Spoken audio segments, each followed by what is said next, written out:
संस्कृताय मित्रों, स्वागत है आपका संस्कारम संसाइन चैनल में। तो मित्रों, आज हम आपको mission Rajasthan RPSC second grade में अवयवी भाव समास बताएंगे। समास में अवयवी भाव समास है। सर्वप्रथम हम ये जान लेते हैं कि अवयवी भाव समास क्या है। तो इस समास में, अवयवी भाव समास में प्राय पूर्व पद प्रधान होता है और प्राय अवयवी भाव समास का पूर्व पद अव्यय होता है या फिर उपसर्ग होता है। ठीक, अवयवी समास में निष्पन्न पद अव्यय हो जाता है और अव्यय हो जाने से किसी भी अव्ययी भाव के रूप नहीं चलते। ठीक है ना। और इस समास के रूप नपुंसकलिंग में होते हैं। क्या होते हैं? नपुंसकलिंग में होते हैं। और अवयवी भाव समास में हस्व अकारांत शब्द से विभक्तियों का लोप न होकर उसके स्थान पर अम हो जाता है। ठीक, क्या हो जाता है? अम हो जाता है। और यदि अवयवी भाव समास में बना पद दीर्घ स्वरांत है तो उसका हस्व भी हो जाता है। ठीक, जो क्या होता है, अकारांत शब्द से जो विभक्ति का लोप नहीं होता, जो हस्व अकारांत होता है वो विभक्तियों का लोप नहीं होता, उसके स्थान पर अम हो जाता है। ठीक है। और यदि अवयवी भाव समास में बना पद दीर्घ स्वरांत है तो उसका हस्व भी हो जाता है। ठीक। और अवयवी भाव समास निम्न सूत्र हैं अवयवी भाव के समास के। तो सूत्र है अव्यम विभक्ति समीप समृद्धि व्यर्थ व्यर्थ अभाव अत्य असंप्रति शब्द प्रादुर्भाव पश्चात यथा अनुपूर्व योग पद सादृश्य संपत्ति साकल्य अंत वचनेषु। ठीक, यह इसका इतना बड़ा सूत्र है। अव्यम विभक्ति समीप समृद्धि व्यर्थ, ये है व्यर्थ अर्थ अभाव अत्य असंप्रति शब्द प्रादुर्भाव पश्चात यथाभाव पश्चात यथा अनुपूर्व योग पद सादृश्य संप्रति साकल्य अंत वचनेषु। इस प्रकार से यह आपका पूरा सूत्र हो जाएगा। अब देखिए, सामासिक पद है। एक है अधिहरि और इसका अर्थ है हरि में, मतलब ये विभक्ति में है ये अधिहरि। और लौकिक विग्रह होगा इसका हरौ इति। अधिगोपम, गोप में विभक्ति अर्थ में होगा गोपी इति। ठीक, जहाँ पर अधि है वहाँ पर इति और ये सप्तमी विभक्ति में हो जाता है। ठीक है। हरि का हरौ हो जाएगा और गोप का गोपी हो जाएगा, तो ये सप्तमी विभक्ति में हो जाएगा। तो लौकिक विग्रह क्या हो जाएगा इसमें देख लेते हैं। ये रहा हरि इति और गोपी इति। ठीक, आगे देखिए, अधि उप कृष्णम, कृष्ण के समीप, कृष्णस्य समीप, कृष्णस्य, यहाँ पर देखिए कृष्णस्य समीप। अब समीप उप कृष्ण है। ठीक, अब जो समीप अर्थ में होते हैं, जब किसी समस्त पद में प्रथम पद उप हो। अब इसमें देखो यहाँ पर क्या है, प्रथम पद है उप और विग्रह करते समय उत्तर पद षष्ठी विभक्ति का प्रयोग हो, तो प्रयोग करके उनके आगे समीप लिख दिया जाता है। तो अब ये जो है उत्तर पद में षष्ठी विभक्ति लगा देंगे, कृष्णस्य हो जाएगा। ठीक, और समीप इसके आगे लगा देंगे तो ये हो जाएगा कृष्णस्य समीपम, कृष्णस्य समीपम। लौकिक विग्रह इस प्रकार से हो जाएगा। फिर है सुमद्रा नाम, मद्र देशवासियों की समृद्धि। ठीक, तो मद्रा नाम समृद्धि, सुमद्रम मद्रा नाम समृद्धि। दुर्यवनम, यवनों की समृद्धि का अभाव, इस प्रकार से ये यवना नाम व्यर्धी हो जाएगा। निर्मक्षिकम, मक्षिका नाम अभाव।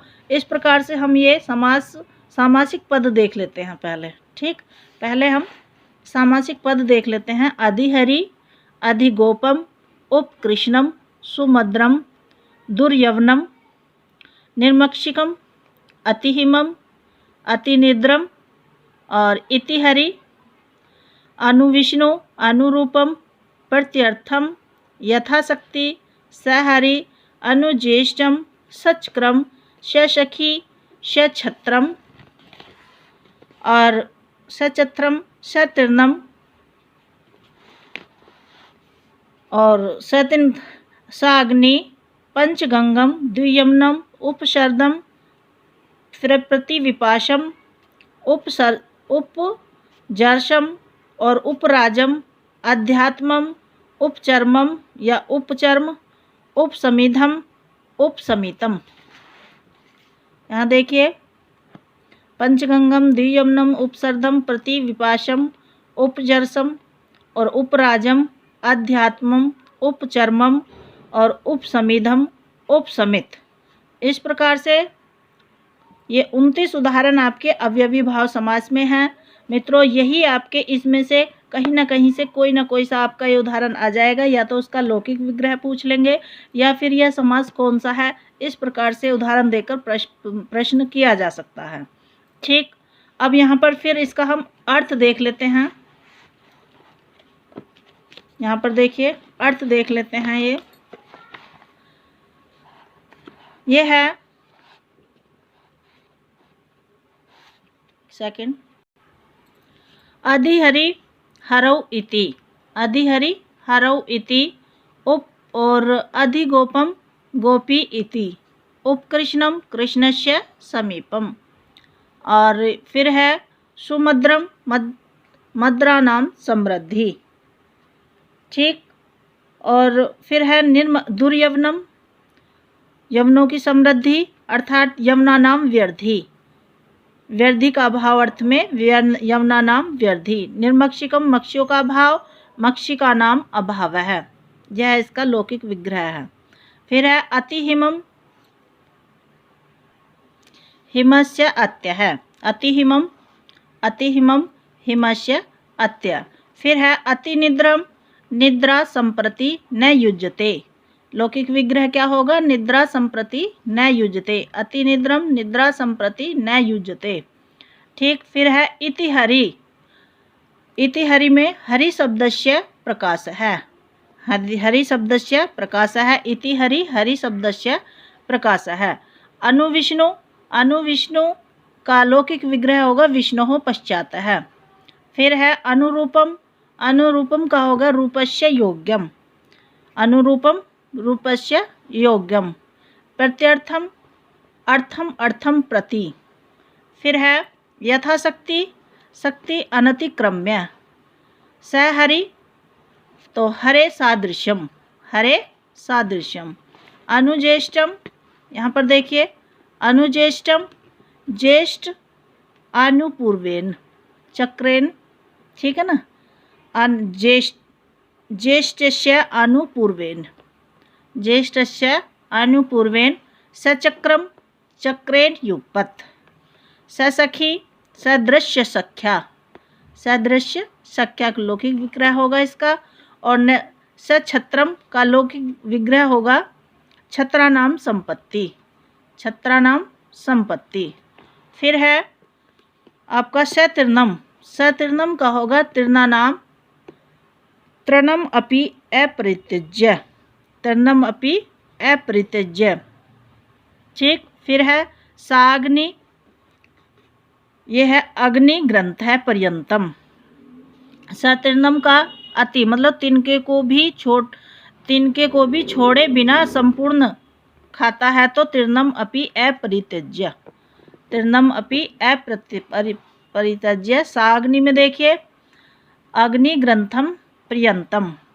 फिर है पंचगंगम, 5 गंगाओं का समूह समाहार है ये, तो इसका लौकिक विग्रह होगा पंचगंगम का पंचानाम गंगा नाम समाह, पंचानाम गंगा नाम आम। दुयमनम दिव्योर यमन्योर ओश है, और उपसर्दम का सर्द है समीप है, सर्द है समीपम, उपसर्दम सर्द है समीपम।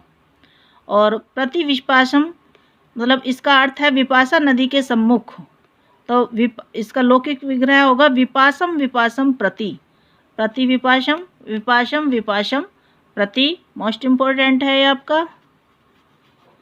और प्रतिविपाशम विपाशम विपाशम प्रति। फिर है उपजर्शम, उपजर्शम मतलब बुढ़ापे के निकट, तो जरायाः समीपम, जरायाः समीपम। उपराजम राजा के समीप, राज्ञः समीपम। फिर है अध्यात्मम आत्मा में या आत्मा के विषय में, आत्मनि। आध्यात्मम आत्मनि। उपचर्मम या उपचर्म चमड़े के समीप, मतलब चर्मन समीप, चर्मण है समीपम। उपसमित समिधा के पास, समिध समीपम, समिध है समीपम। उपसमित, उपसमित मतलब लकड़ी, ठीक है ना। तो यह है समिधा के पास, समिध है समीपम, और उपसमित एक लकड़ी है। तो मित्रों इस प्रकार से आपकी ये अवयवी भाव समास की क्लास हुई, और इसके जो कुछ प्रश्न आएंगे अवयवी भाव समास के, कल हम फिर आपको वस्तुनिष्ठ प्रश्नोत्तरी कराएंगे। इसी के साथ अपनी वाणी को विराम देते हैं। कल फिर मिलेंगे एक नई वीडियो के साथ। नमः संस्कृताय। धन्यवाद।